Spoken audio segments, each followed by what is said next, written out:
പ്രിയ കൂട്ടുകാരെ, ഇത് ഇന്ന് രാവിലെ എഴുന്നേൽക്കുമ്പോ ഫേസ്ബുക്കിലും സോഷ്യൽ മീഡിയയിലൊക്കെ ഭയങ്കര പ്രൊപ്പഗണ്ട. എറണാകുളത്ത് കാക്കനാട് 5-6 ദിവസം നടന്ന ഒരു സിനഡ്, മെത്രാന്മാരുടെ സിനഡ് കഴിഞ്ഞപ്പോ 5 ബിഷപ്പുമാരെ ആർച്ച് ബിഷപ്പുമാരാക്കി, 5 രൂപതകളെ അതിരൂപതകളാക്കി. എന്ത് പ്രയോജനം? അൽമായർക്ക് അല്ലെങ്കിൽ ജനങ്ങൾക്ക് എന്ത് പ്രയോജനം?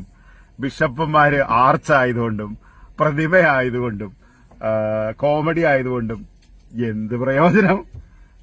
7 ദിവസം താറാവിറച്ചിയും കോഴിയിറച്ചിയും പൊറോട്ടയും അപ്പവും തിന്ന് ഏമ്പക്കവും വിട്ടിട്ട് പുറത്തിറങ്ങിയേക്കണ സിനഡിന്റെ സർക്കുലർ. ബിഷപ്പുമാര് നാണമുണ്ടോ? നിങ്ങളുടെ ഇപ്പോഴത്തെ അവസ്ഥ എന്താണെന്നറിയാവോ? ലോകത്തിന്റെ മുമ്പിൽ ഈ സീറോ മലബാർ ബിഷപ്പുമാരുടെ അവസ്ഥ സീറോയിൽ നിന്നും പിന്നിലേക്ക് പോയേക്കാണെന്നുള്ളത് അറിയാവോ നിങ്ങൾക്ക്?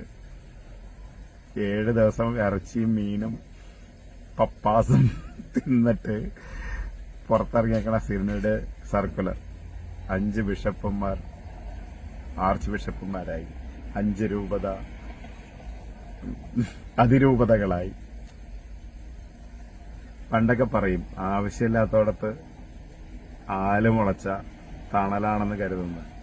എന്നെങ്കിലും ബോധം വയ്ക്കാൻ ഞങ്ങൾ നിങ്ങൾക്ക് വേണ്ടി പ്രാർത്ഥിക്കുന്നുണ്ട്. അതിരൂപതയിലെ